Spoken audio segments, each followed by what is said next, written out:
Hi friends, எல்லாருக்கும் வணக்கம். இந்த வீடியோவில் நம்ம எதை பற்றி பார்க்க போகிறோம்னா, இப்போ சின்ன சின்ன யூடியூபர்ஸ்லாம் இருப்பீங்களா, அவங்க செய்யக்கூடிய ஸ்மால் மிஸ்டேக்ஸை பற்றி தான் பார்க்க போகிறோம். அது உங்களுக்கே தெரியாத விஷயங்கள் தான், அது என்னங்கிறத அந்த வீடியோவில் பார்க்க போகிறோம். இப்போ நிறைய சின்ன சின்ன சேனல்லாம் பார்த்துருக்கேன். என்னென்னா, வேறு சேனலோடைய லோகோவை அப்படியே காப்பி பண்ணி வைக்கிறது. இது ஃபஸ்ட்டு ஒன்று. செகண்டு பார்த்தீங்கன்னா, இப்போ பேனர் இமேஜ், இப்போ டெக் சவுத்துக்குள்ளே தமிழுக்குள்ளே பேனர் இமேஜ் இருக்குன்னா, இதை அப்படியே எடுத்து கொஞ்சம் மாடிஃபை பண்ணி வச்சாலும் இப்போ காப்பிரைட் கொடுக்கலாம்.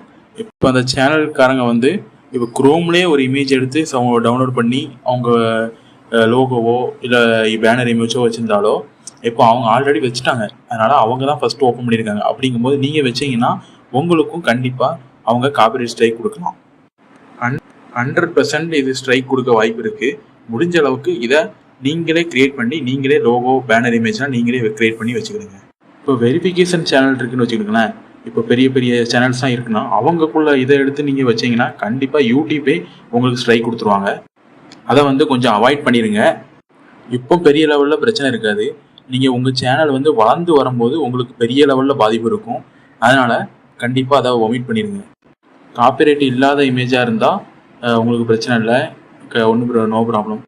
இப்போ நீங்கள் கூகுளில் சர்ச் பண்ணுறது ஃபுல்லாமே யாராவது அவங்க வச்சுருப்பாங்க, அவங்க சேனலில் வச்சுருக்கிறது தான் உங்களுக்கு வரும், விசிபிள் ஆகும்.